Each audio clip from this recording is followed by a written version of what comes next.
Oh man, I'm so bored. Huh, what's this? Oh man, another kid's cartoon about superheroes. Whatever, I guess I'll watch it. Oh my god, this is the best thing I've ever seen. Give me 8 seasons of this show right now! So, this show is a must watch. I kind of alluded to this in the skit, so I know some people may be reluctant to watch this show because, number one, it's another superhero show. I mean, why watch this when we've got WandaVision, Falcon and the Winter Soldier, Loki's coming up, so why watch another one? That, and I know there's a bit of a stigma against animated shows, 2D animated shows nonetheless, because people think it'll be for kids. And why do I know this? Because these are pretty much my thoughts. And I was very, very wrong. So I'm going to spend a short amount of time telling you why you need to watch this right now with no spoilers, with the rest of the video being spoiler filled. But before I get into it, I just want to say if you enjoyed the video, please remember to leave a like and subscribe. And if you want to stay up to date with me and my content, just follow my Twitter at Machuw. Alright, let's get into it. Invincible is an Amazon Prime original created by Robert Kirkman. Yes, the man behind The Walking Dead. This was originally a comic that was also written by Kirkman, which is known to be one of the best comics of all time, although I haven't read it and I probably won't read them, at least until the show is over to avoid spoilers. So the fact that it's being showrun by the same person means there's a core understanding to these characters, and Kirkman also expressed himself that this is basically a second draft for him, so it's the comics, but better, I suppose. The cast is also like massively famous. To list off a few names, you got Steven Yeun, Zazie Beetz, J.K. Simmons, Sandra Oh, Mahershala Ali, Mark Hamill, Seth Rogen, Walton Goggins, Gillian Jacobs, and way more. The plot of the show stars Mark Grayson. He's this high school kid that feels overshadowed by his father since he's basically Superman and his powers haven't kicked in yet. One day they finally kick in and his quest to become a superhero begins. And that's all the plot I can get into without spoiling anything. The show is also pretty short as well. It's only like 8 episodes, so if you're afraid of a time commitment, then don't worry about that. The episodes are actually 40 minutes each as well, which is unusual because a lot of animated shows are only like 20 minutes, which should tell you that this show is definitely treating itself more like a serious drama, as it should.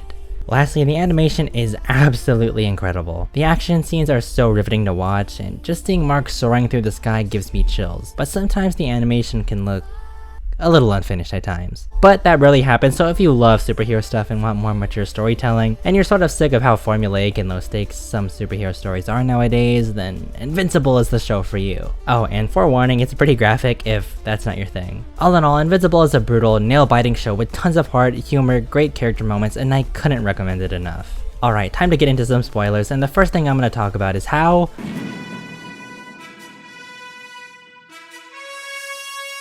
with the show only being 8 episodes, it can't afford to waste a lot of time, and by episode 1, you can see it pulls 0 punches. No pun intended.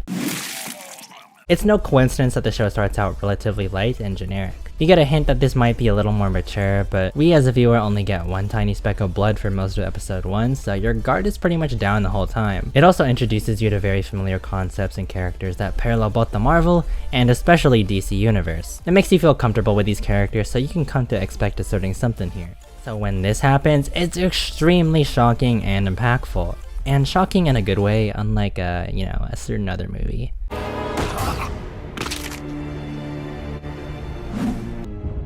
So yeah, this show is extremely violent, but it's not overly gratuitous. It just exists to add weight, set a tone, and yeah, sometimes to shock you, but it's never just reliant on that. When something extremely gruesome happens out of nowhere, the characters are also shocked. It's never this thing that just exists and is excessive. Like, innocent civilians die. When do you ever see that in a comic book movie or TV show? Yeah, pretty much never, and that's not really realistic. My favorite thing about this show is actually the themes of failure. Being a superhero sounds glamorous. You get to soar through the skies, get the love interest, go home, and soak in the glory of saving lives. That's what it looks like on the surface. But I love how in episode 2 we see Mark trying to save all these people from an alien invasion, and he sort of expects to do it really easily, and a few seconds later several people get brutally massacred. There's even this small plotline of him being so focused on this one old lady who was shot in the street, and it's honestly heartbreaking seeing how much Mark cared to save this one person and she still died. And this persists through the whole series. The show never panders to Mark since he's the protagonist. It really lets you soak in that he's really new at this superhero stuff, so naturally he should get beat up a lot. And I mean a lot.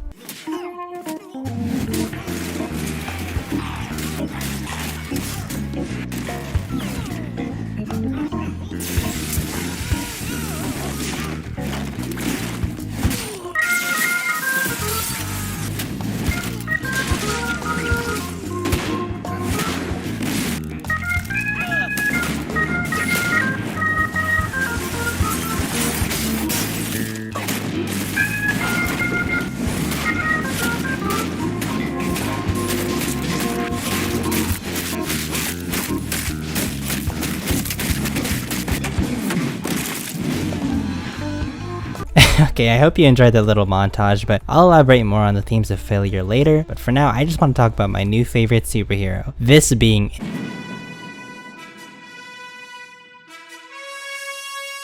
Mark Grayson is basically my new favorite superhero, and I know a lot of people say stuff like this to be hyperbolic, but I'm very serious. My two favorite superheroes are Spider-Man and Daredevil, and Invincible is actually a weird mix of the two. There are some obvious parallels between Peter Parker and Mark Grayson, like they're both teenagers balancing being a superhero while being in high school, and they're both trying to maintain a secret identity, so we get to see their personal relationships fall apart due to being a superhero. Something I wish we see more often in the Tom Holland Spider-Man films.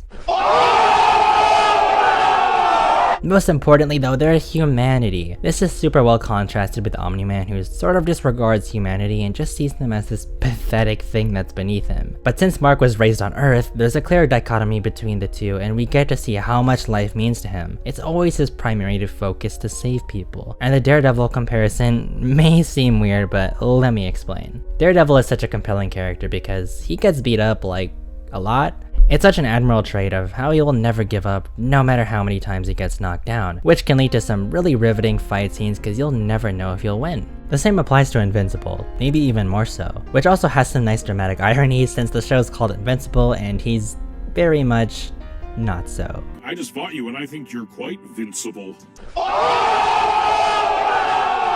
It's just so compelling seeing a superhero that's actually not perfect and they mess up a lot. He's just the perfect combination of everything I love in a superhero. There's a lot of movies nowadays that I feel like are afraid to do this. They want their character to be perfect philosophically and physically, and I don't know, that's kind of boring to watch. And one more thing, Invincible also does have a lot of originality put into him. I thought it was just pretty cool that the character is half Asian. I used to never really care about diversity in film, but ever since I watched this show called Kim's Convenience, where it has an all Asian cast, it made me feel more comfortable of who I am as a person, and it helped me realize how important it was to be seen in television, and there really aren't very many Asian superheroes shown on screen, so that was just a little something I personally appreciated. Not only is Mark Grayson such a compelling protagonist, but the side characters are amazing too. I was getting tired of the evil Superman trope with Snyder, the boys, Brightburn, and Justice, and I kinda rolled my eyes thinking it would happen again, but it's different with Omni-Man since the evil side of him is drenched with mystery, so for most of the season we don't even know if he really is evil. All the side characters get a lot to do actually. Monster Girl and Robot have a lot of good development,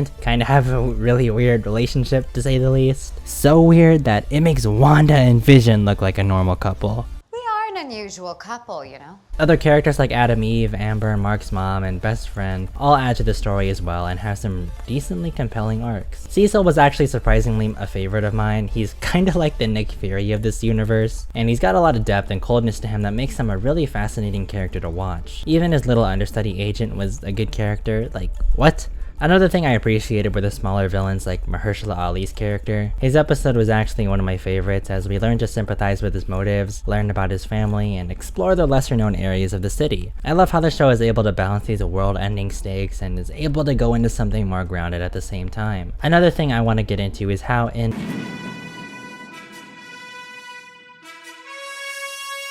this show's writing is masterful. I wasn't sure what to make of it in the first 6 episodes exactly because there are definitely a lot of bangers in there, but some of the episodes I didn't really care for all that much. But episode 7 is where it was completely solidified in my heart that this was something truly special. Episode 7 is what I like to call the Ozymandias of the season, as in reference to the Breaking Bad episode entitled Ozymandias, where all that slow buildup led to an extremely explosive and satisfying payoff. There are a lot of things at play here, but let's first start off with the Mahler twins. I wasn't exactly sure what to make of them at first. I really didn't know why they were getting so much screen time, and that's because of their expertise in science and cloning, so they were able to help out Robot and then revive Immortal, who would later attack Omni-Man. Next is Amber. All those episodes where they went on dates and Mark rejecting her time and time again led to her breakup with him in this episode. Had this not happened, Mark probably would have just been near home with Amber, where his dad could easily find him. But due to the breakup, he's in this emotional headspace where he would go seek solace with Adam Eve, who's living in the forest due to her troubled home life. And even the smaller things, like this Cthulhu beast that Cecil decided to keep, the cyborg zombies that were able to do a number on Mark, the agents that were very indiscreet about spying on Omni-Man, Deborah and Omni-Man's relationship, and it's just so good, like everything has a payoff in this show. But most importantly, the mystery as to why Omni-Man killed the Guardians of the Globe. Throughout the series, we're not exactly sure what to make of him. Apparently he's a good guy, as he's worked with all these other heroes for a while, has good relationships, saves people on a daily basis, and we're even able to have scenes where Omni-Man lets Mark skip training to go be with Amber so that he can have a good life. But at the same time, we get scenes where Omni-Man's calling the new Guardians pathetic, he watches his son get beat to a pulp, and overall he seems to just act very cold towards humanity. So when the time comes where he finally decides to reveal to Mark why he did it, we're all on the edge of our seats because we don't really know what the answer is gonna be. And that anxiety is multiplied because Cecil is doing everything he can to stop him from reaching Mark, so we're kinda unsure of, are we supposed to be rooting for Cecil? Are we rooting for Omni-Man to tell Invincible why he did what he did? It's just so good. And Mark is trying to save his dad from this Cthulhu beast, but we're not entirely sure if we want Mark to save him. And at the same time, Immortal comes out of nowhere, adding even more tension,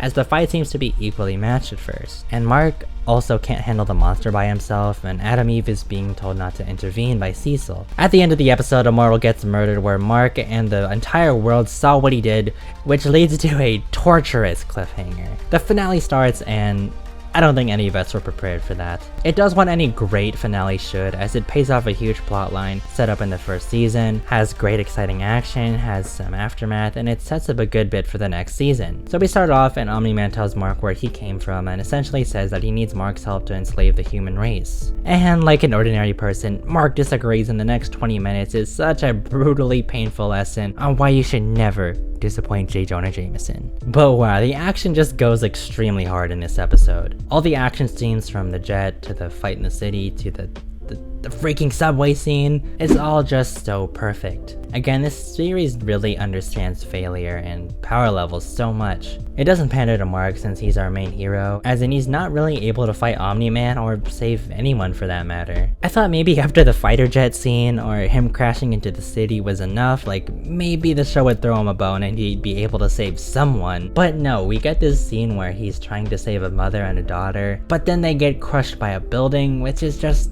it's so heartbreaking since we know this is all Mark cares about, saving people. And if that wasn't enough, he gets punched into a train station where Omni-Man uses Mark to destroy it, and people are literally dying off of him. Like, that's trauma for life. And I don't mean like a normal lifespan, I mean his thousands of years lifespan will traumatize this guy. The fight ends with this great flashback showing that there is still some humanity left in his father, and he leaves planet Earth.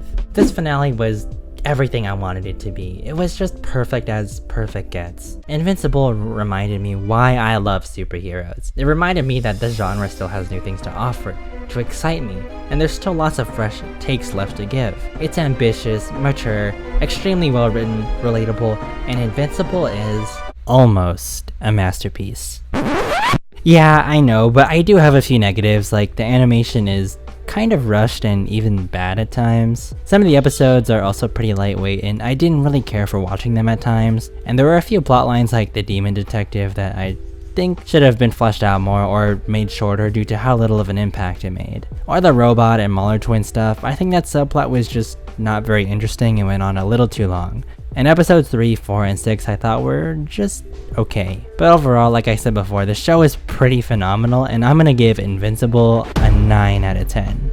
So I hope you guys enjoyed this video essay. I definitely put in a lot more time into making this, and I'm not sure if you guys enjoy the longer video essays, so just let me know down in the comments. And what did you guys think of Invincible? Did you love it? Did you hate it? Whatever you thought, I'd love to know it in the comments below. And if you enjoyed the video, please remember to leave a like and subscribe.